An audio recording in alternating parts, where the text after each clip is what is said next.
Lights, camera.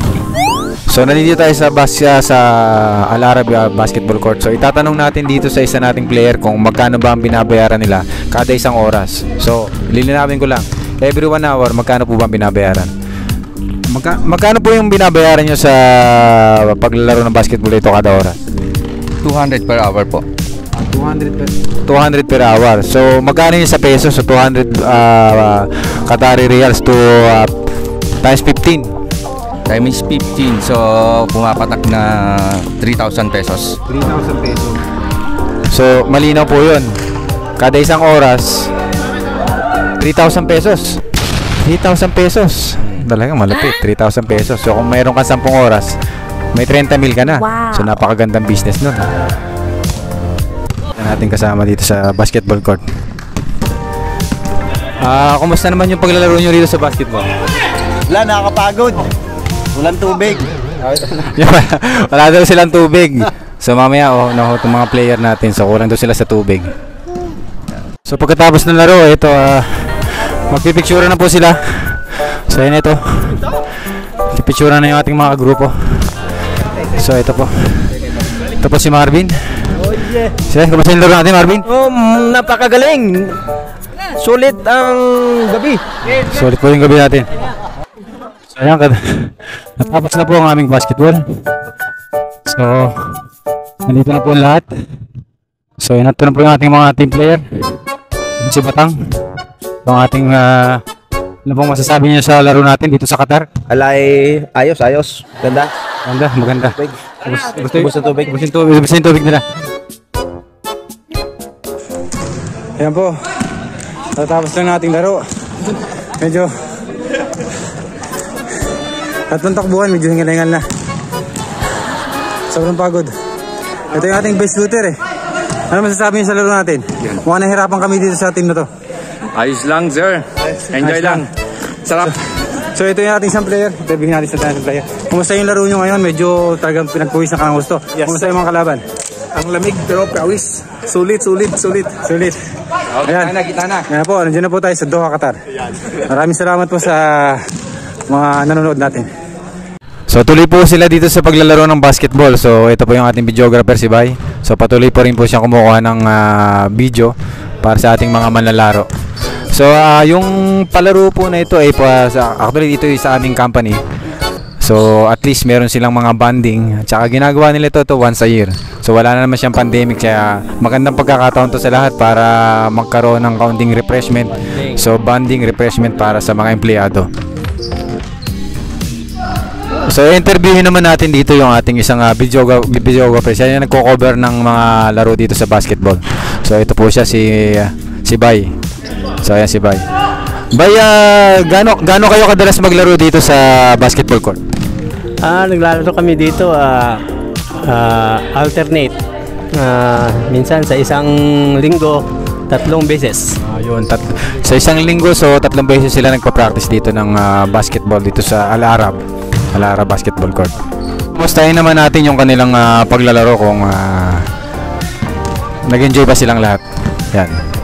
Mga iba nating interviewin eh. Mahihain yung ating mga player. So maghahanap tayo ng mga may interview natin dito sa mga gilid. Matatapos ng maglaro ng isa nating kasama. So kumustahin natin yung kanilang experience.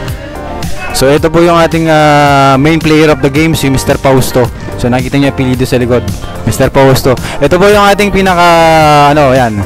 So ating captain ball. So ano pong masasabi niyo sa practice ngayon? Maganda po ba ang result ng ating paglalaro? Maganda result. Ready na sa tournament. So ready na po sa tournament. Po tayo sa Al Arab Basketball Court. Mag-uumpisa na yung kanilang games. So tingnan natin ang kanilang mga skills. So ito po si Robert.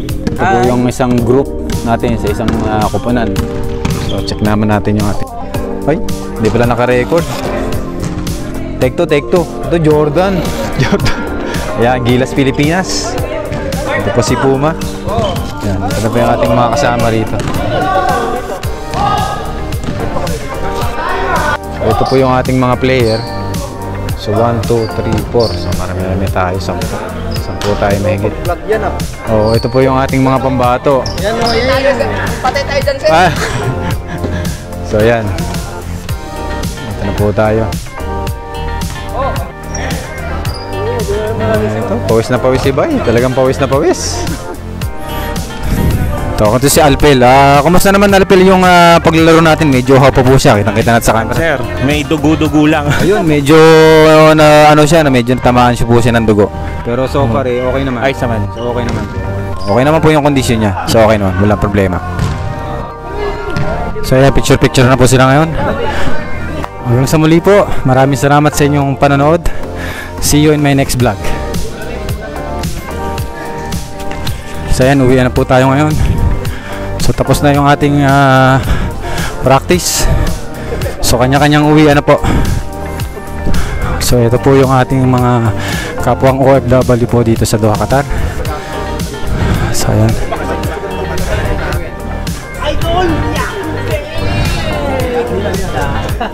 So ito po, nagkita-kita yung mga Pilipino dito sa Doha, Qatar. So ayan.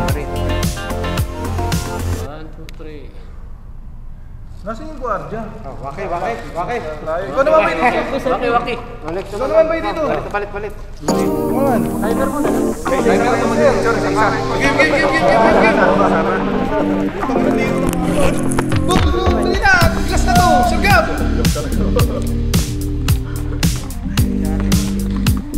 Okay mo. 1, 2, 3. Anya sa'yo? Ya.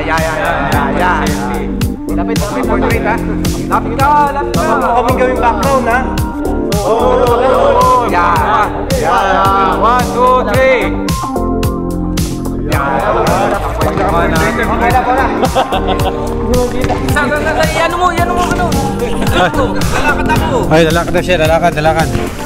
So ito yung pang mini event, lalakad daw. Ha? Thumbs up. Okay. So ayan, natapos na po yung ating basketball. Mag-uwi na po tayo. Successful po ang araw na to. So interviewin naman natin dito yung ating isang videographer. Siya yung nagko-cover ng mga laro dito sa basketball. So ito po siya si Bay. So ayan si Bay. Bay, gaano kayo kadalas maglaro dito sa basketball court? Naglalaro kami dito alternate. Minsan sa isang linggo 3 beses. Yun, sa isang linggo, so 3 beses sila nagpa-practice dito ng basketball dito sa Al Arab Basketball Court. So tuloy po sila dito sa paglalaro ng basketball. So ito po yung ating videographer si Bay. So patuloy po rin po siya kumukuha ng video para sa ating mga manlalaro. So yung palaro po na ito ay actually dito sa aming company. So at least meron silang mga bonding. At saka ginagawa nila ito once a year. So wala na naman siyang pandemic, kaya magandang pagkakataon to sa lahat para magkaroon ng kaunting refreshment. So bonding refreshment para sa mga empleyado.